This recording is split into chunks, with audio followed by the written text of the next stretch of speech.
So pleased to have a well respected veteran and a man who's worn many hats on the independent wrestling scene. It's the one and only Kurt Adonis. Kurt, welcome to Under the Ring Pro Wrestling Conversations. How are you doing today? Phil, I am doing great. It is such an honor to be on this show with you. I am a longtime listener. I'm a big fan of your work, and it's, again, an honor to be here.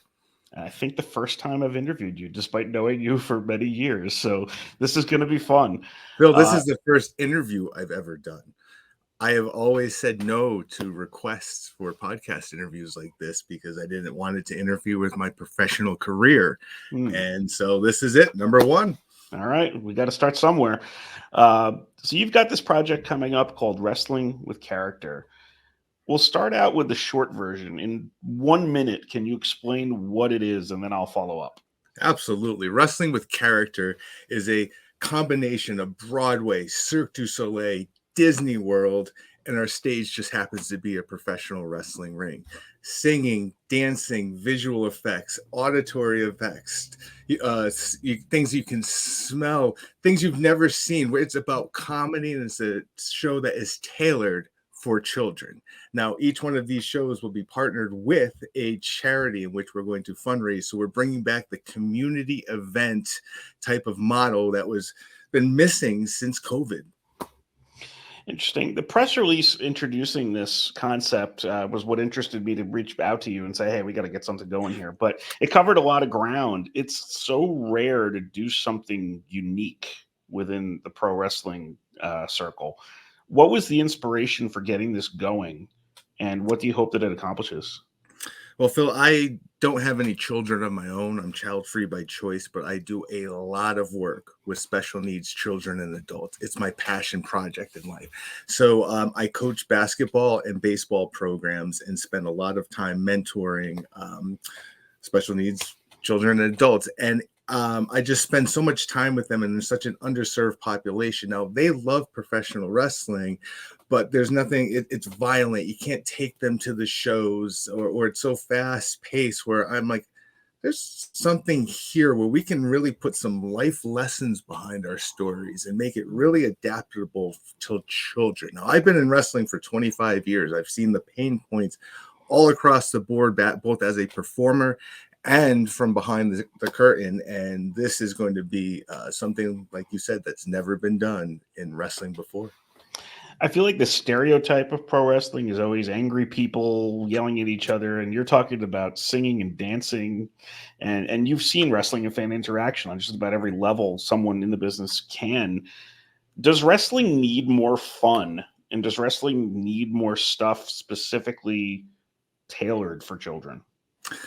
I mean, wrestling is, again, like ice cream. We all have our particular flavors that we enjoy. But yes, from my perspective, we absolutely need to have more fun. We need to engage with children. I mean, think about when you were a young man, Phil, and you were going to the matches. You just wanted to be part of that, and to be part of something special, and to create a memory, not just put on a show and get ready and plan for the next one. Like what we're building here are experiences, but within those experiences are going to be life lessons that you don't even know that you're part of. We're looking to start socializing children. All of our performers are handpicked and trained because they're working with children. So this is much, much more than a wrestling show. This is an entertainment experience the likes that has never been seen before. It's hard for me to visualize it. And since you haven't done one yet, it's probably, I think you know probably exactly what you want to do in your head right now. But, Mm-hmm. how excited are you getting to actually get this to, reality, get it to the finish line, get something out there to be able to show people? Phil, I've worked for the Walt Disney Company for 22 years, so I'll start by saying that this experience starts when you get in line. It's going to be a show within a show within a show. It is going to be, again, you walk into this magical world where you can suspend disbelief for the duration of the show. Open Your Imagination is the name of our first show, which we so seldom don't do anymore because we're too busy looking at a phone or watching something on the iPad. And here we're creating a family based, affordable experience where we can check all of those boxes. I mean, parents are going to find this show just as humorous and entertaining as their children, if not more. That's good to hear too. I always like that. It's fun. Yeah, a friend of mine asked me the other day. I was sharing something with him from like Sesame Street's Instagram. He's like, "You follow Sesame Street on Instagram?" I'm like, "Yeah, the stuff's actually kind of fun if you end up looking at it again 35 years later or something like that." So, but I'm interested to know based on this, and since we've never crossed any of this stuff before, do you have a performing background outside of what you did in pro wrestling, and just what else is in your background? I mean, Phil, I grew up very sheltered and shy and socially awkward. I didn't really have much of a background. I got through high school and then got right into pro wrestling. When I started college, I started at 19 years old in 1998. Wow. Um, Much different time back then. It was the world of the big men, and I was very small. I had trouble getting bookings all the time because I was too small. And ironically enough, now at 45 years old, I'm bigger than a lot of the performers today. So it just goes to show how times have changed. But that was really my introduction into performing. I grew up watching professional wrestling. It was my life. I didn't have many friends growing up. Professional wrestling was my best friend, still is. I used it to suspend my disbelief of the reality that I was in. I loved it and I still do. And a lot of those old school 80s type of components are the core of wrestling with character. It's interesting because I was going to pick you out and be like, okay, maybe Kurt's done like some theater or something at some point because I feel like it would be a natural fit for you. I have actually done theater in my life, so I'm actually the guy with the theater background out of this crew. But yeah, it's just, but wrestling was the first love for me too. It just theater was just sort of something I started doing because I liked hanging out with my friends who were doing it, and I was okay at it. It's pretty nice that you mentioned partners and underrepresented communities, and I thought it was really fun to hear, all the sorts of training on communication, socialization, participation, inclusion, confidence building. The release you had mentioned two specific performers: Shockwave the Robot and Short Sleeve Samson. Where else are you going to get wrestlers from exactly? Phil, some things are gonna be left to the imagination, but I've been around the business for 25 years. I have some great connections, and we have a cast of performers that you're going to see folks with former WWE stars, Impact stars, people who are on television today. However, they're going to be in roles you've never imagined before. Wow. Again, this is not a wrestling show. I want to just put this out here Mhm. right now, Phil. If you're expecting a 5-star match and incredible work rate, wrestling with character is not for you. There are plenty of other places you can go to see that type of action. However, we are more interested in storytelling and performing. It's not about work rate. And the cast that we have, you're going to see some familiar faces again in roles like you've never seen them before. And I think that's a good opportunity too for some people in pro wrestling to kind of be able to spread their wings a little bit and do some things a little bit out of character. It's probably good. Yeah, and I don't know what totally like experience levels that you'll have, along the way, with all the people that you have. But it's good to do different things in your career so you're not pigeonholed. Well, that's exactly it. I mean, when you become a wrestler, and especially today in the social media YouTube world, you are married to that character, for lack of a better term. It's really hard to go rebrand yourself without packing up and moving. This, and again, our cast of characters are very excited about this because it does get to show creative range. I mean, so somebody you've seen in this light, you've never seen in this light before, is going to blow your mind. And it's again, everybody's just excited to be part of this project than I am, because this isn't booking an indie show. This is not booking a wrestling show. We're presenting an entertainment experience, and you have to have the right cast in order to make it work. And even just you using those words, character and cast and stuff like that, it puts it automatically in a different realm than wrestling, where you are the character, and sometimes that's extremely hard to separate, even when you're talking to people, when they need to be talking as, like, if you're talking to me as Kurt Adonis, say it's your, your wrestling character from a number of years ago, it's a little bit different than what you'd be talking about normally. Explain your wrestling character to me. Explain Kurt Adonis and what you saw it as. Well, Kurt Adonis was a flamboyant, eccentric, outgoing, smug, smiling, annoying man.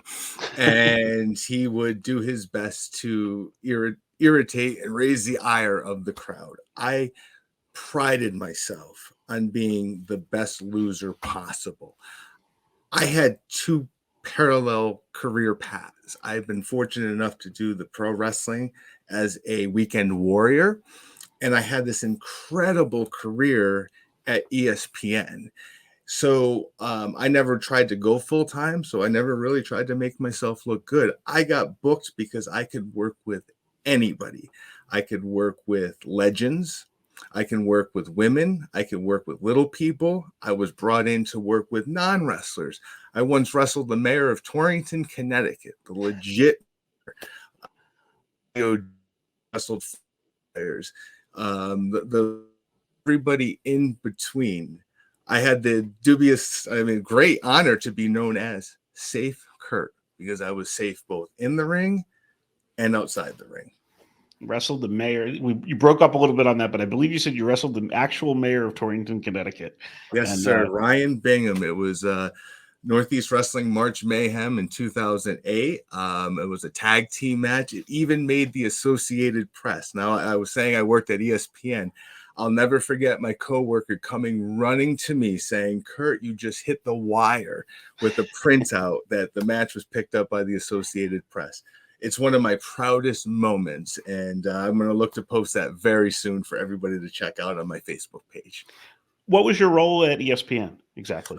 I worked in technology. I was a project manager for studio technology and engineering. So I managed mega projects such as studio builds like the Sports Center studio, the NFL studio. The creative services department would present a concept over to engineering, and it was our job to engineer it. I didn't do the engineering part, but I managed the little pieces. So I was a project manager. I managed the budgets. I managed the plans. I mean, you have to break everything down into intricate tasks and, shift things around because you can't have everybody working on anything at the same time.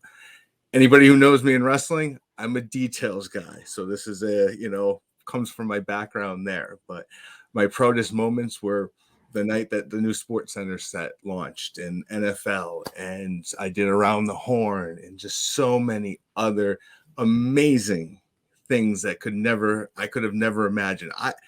I'm from Bristol, Connecticut. I was born in Bristol, Connecticut. So it was every little boy's dream to go work for ESPN, and I made a 22-year career out of it until I chose to resign and go full-time for myself with wrestling with character.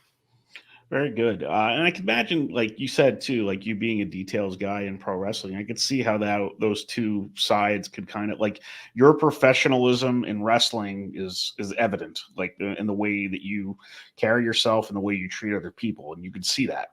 So it's I could see how what you were doing at ESPN kind of would translate over, and probably a little bit the other way too. There's probably some things you maybe learned in wrestling that you could have brought to ESPN. Absolutely. It was the greatest.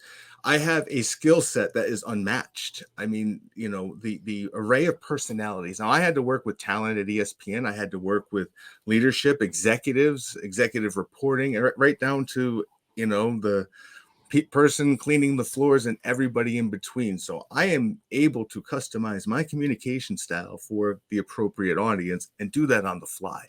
It's sink or swim. So I have this, again, unique way of breaking things down based on how I can interpret somebody wanting to learn. And I totally bring that to the professional wrestling world now, both with the way I produce shows behind the scenes, put things together, put a match together.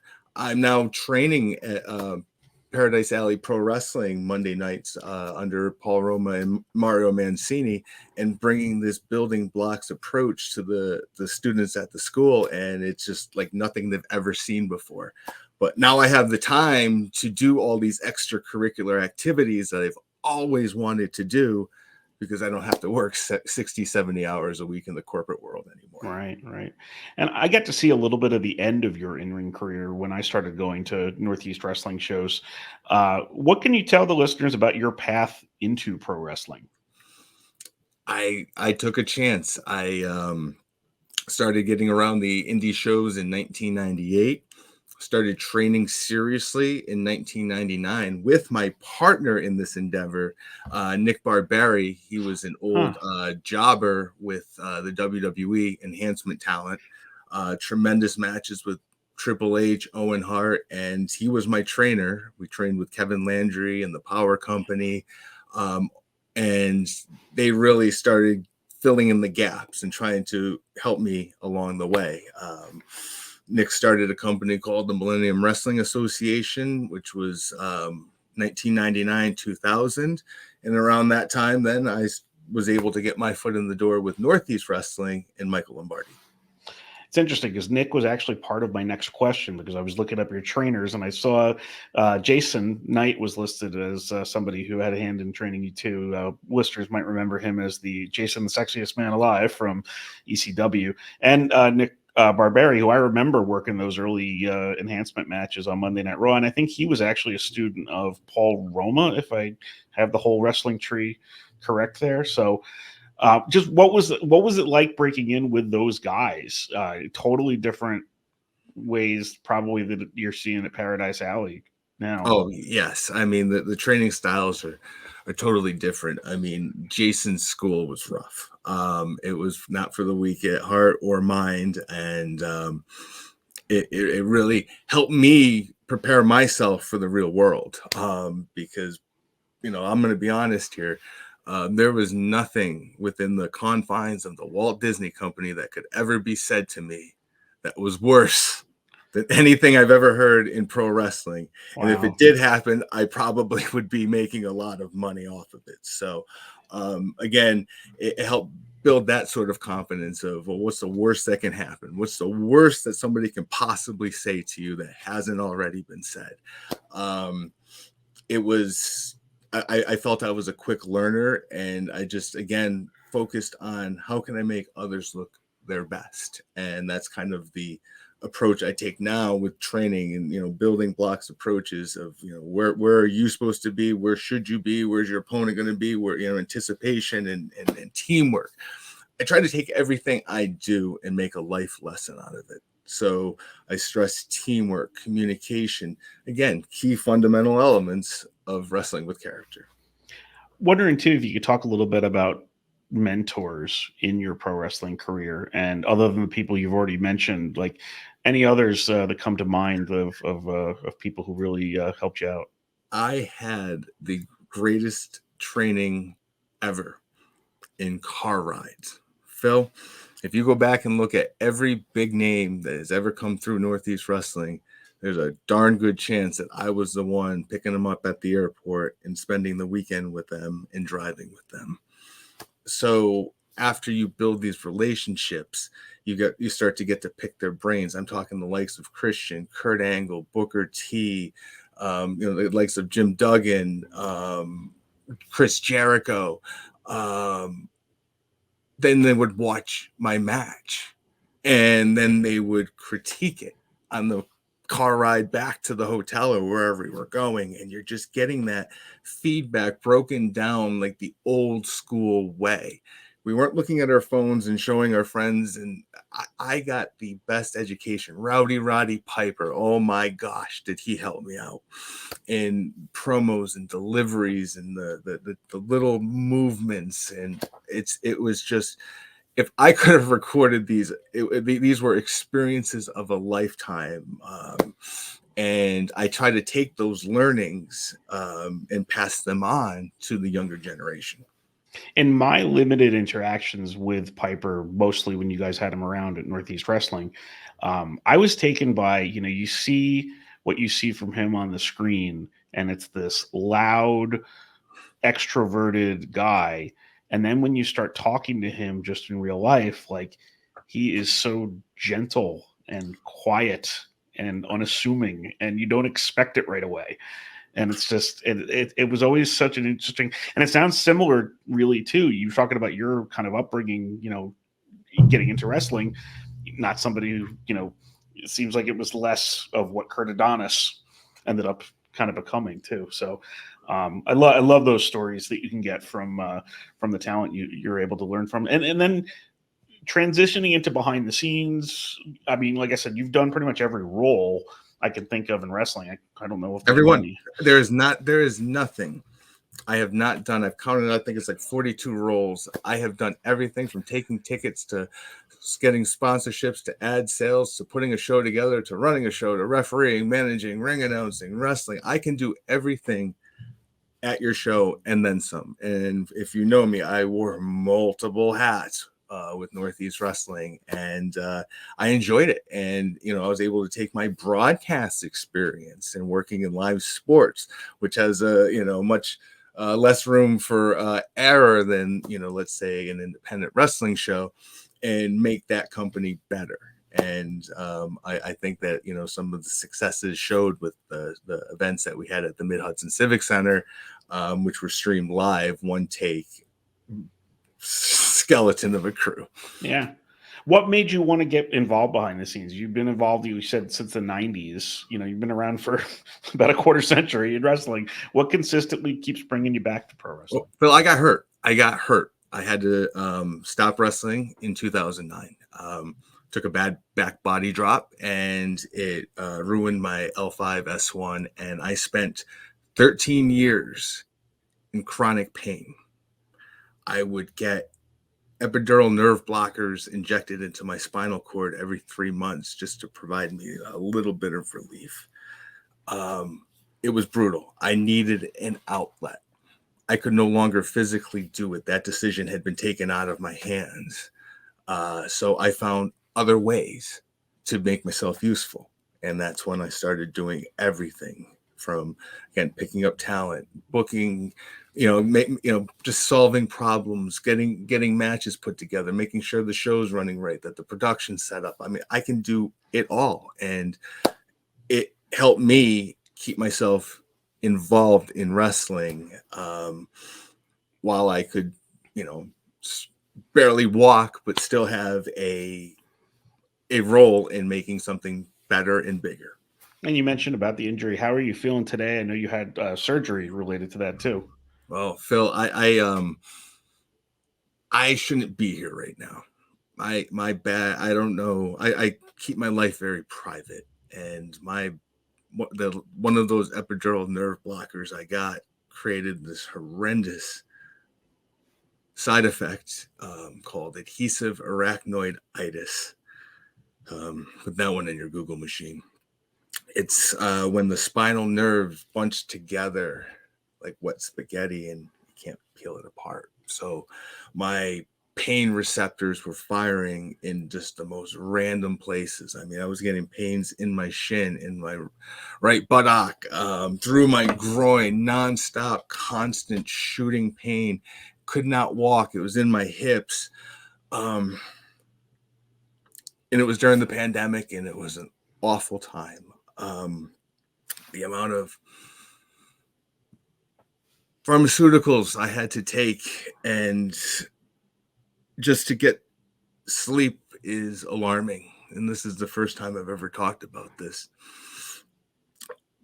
I shouldn't be here, but I got diagnosed, and I spent the better part of 2021, the early parts, figuring out how bad it was and what my surgical options were, because I had become high risk. The surgeon I had picked for this surgery many years ago, because I knew I was going to need it eventually, told me he didn't want to perform it because it's high risk, but here are some other people who you may want to talk to.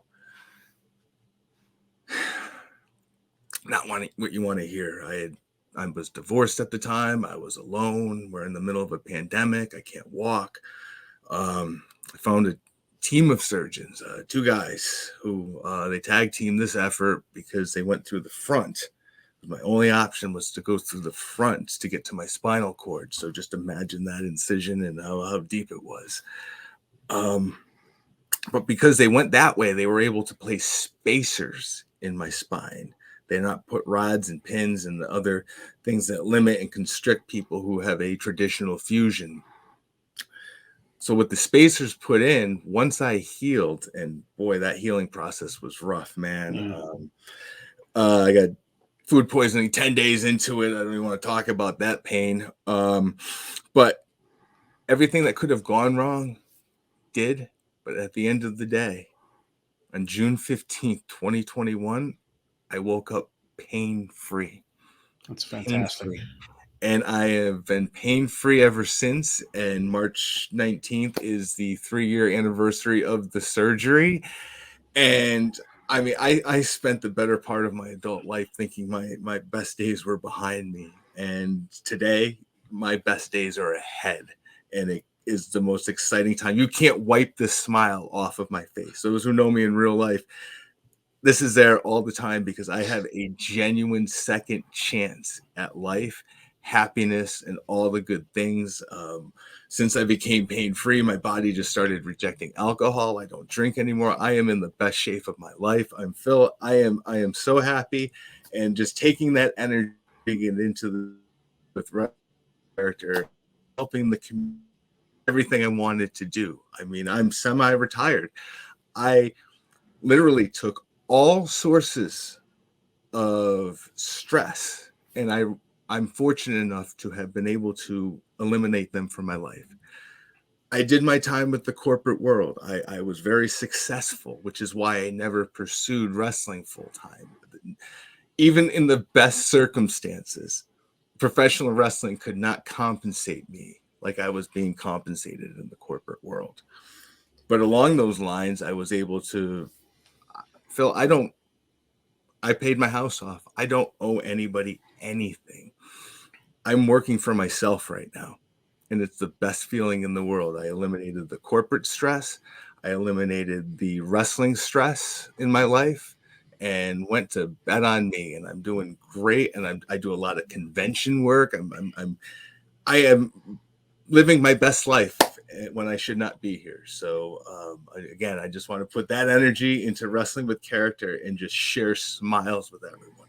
That's great. I'm so glad to hear about all those, the recovery physically too, because it sounded like hell and you got out the other side. And, I knew you during those times and you would never know that necessarily, because like you said, you weren't sharing that with people. So it's great to see how far you've come and that you're doing what you're doing now.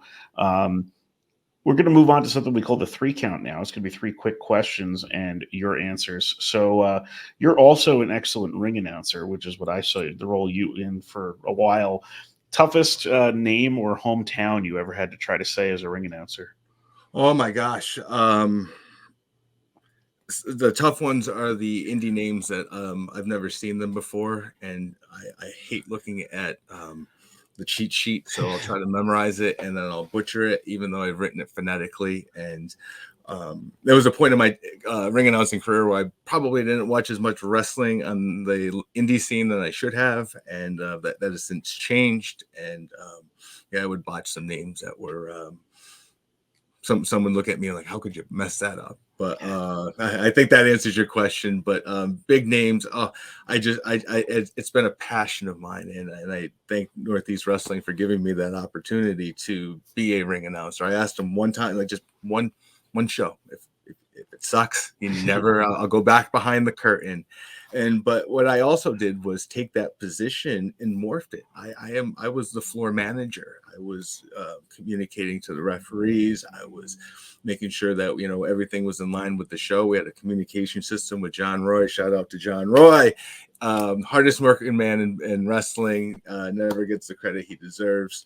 And we revolutionized doing the most with the least, and I'm very proud of that. Second question, since you've been around independent wrestling for a while, what is the strangest place you've ever wrestled? Oh my gosh. I'm going to go in a different route with this one. I'm sure we've all heard of dumps and arenas we'd rather not be in, but there was this one camp show that we did for Northeast Wrestling, and it was, of all my matches I wish was taped, it was this particular one, where there were 3 matches and we were all hidden in a bus, and each match or participant was divided within the was represented by a different side of the camp. So if the heel did something, that side of the camp cheered. If the babyface did something, that side of the camp cheered. And on that particular occasion, I was working with Short Sleeve Samson in a tag match, and I got him with my leapfrog super kick, which Christian Cage invented in a car ride. Well, being an athletically gifted man, to be able to jump over a little person, then extend your foot to be able to knock him out. Half of that place blew up like it was the greatest thing they had ever seen when I did the most dastardly thing imaginable. I will say that was the most unique and arena I've ever worked in.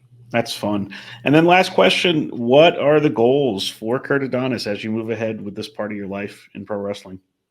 Well, I'm putting everything into wrestling with character. I'm going to be your host, Mr. Kurt. It's a cross between P.T. Barnum and Mr. Rogers. And I hope to take that and entertain as many children as possible. Today, I'm starting to take indie bookings, helping out behind the scenes. Again, I'm working with PAPW here in Connecticut to help them with understanding on how to produce a show, helping with training once a week, and taking the experiences that I had and presenting them and customizing them for a new generation. Because again, I'm in that happy age frame where I can work with people who are older than me and younger than me and kind of be able to communicate with them both on the same level. Corporate training, Walt Disney Company, was awesome. And I want to continue to do that. So if anybody is looking to make their show better, I can guarantee you I will find efficiencies within your show and cash opportunities that you're not even thinking of that will more than pay for what I'm asking for to be part of your show. And again, I can do any job on that show. Any job. I'd rather not bump, though. Kurt Adonis, it's been really great to have you at Under the Ring Pro Wrestling Conversations. Wrestling with Character, where can people find more information out? Well, wrestlingwithcharacterlive.com is the site. You're going to find out all about our live events. You'll find out where you can follow us on social media. And it's going to be the hub where we start introducing the fans, the audience, to the characters. Now, we're not going to introduce everybody. There's only one way to see it. And by one way, I'm doing something much different than anybody before. Okay? These shows will not be recorded. These shows will not be streamed. This is a live event experience. Think of going to the circus. Think of going to a Broadway play. You're sitting there and rewatching Hamlet from March of 2021 and critiquing it versus the performance last week. No, this is meant to be live in the moment. So we're going to take that model and just run with it. And again, put as many smiles on as many faces and make as much money for the community and help, because a lot of this went away with the pandemic. I don't think we've taken enough time to really break down what happened. Again, I'm not talking about what happened as far as getting sick, but I'm talking about like socialization. I became so isolated, Phil. I had these video calls all day, never a problem, 7 a.m. to 9 p.m. I worked with a team in Australia, and I managed a team on the West Coast. I did this a lot. You know what I didn't do? Get out of the house. Yeah. Interact with people. I became a hermit. I am still trying to reacclimate myself to socializing in society. And working with children, it's even worse. Those kids don't have the opportunities. They lost a lot of that. Yep. So with wrestling with character and having these social circles and forced interactions, again, this is going to be something that, you know, parents want to bring their children to this experience because they're going to get so much out of it. It's not just a wrestling show. It's community at its finest, something that we so desperately need, and positivity in all of our lives. All right. Well, Kurt Adonis, it was so great to have you on today, and best of luck with Wrestling with Character. I'm looking forward to seeing what you're producing there. Thanks so much Thank you, Phil. for joining me. Thank you, Phil. It's been an honor.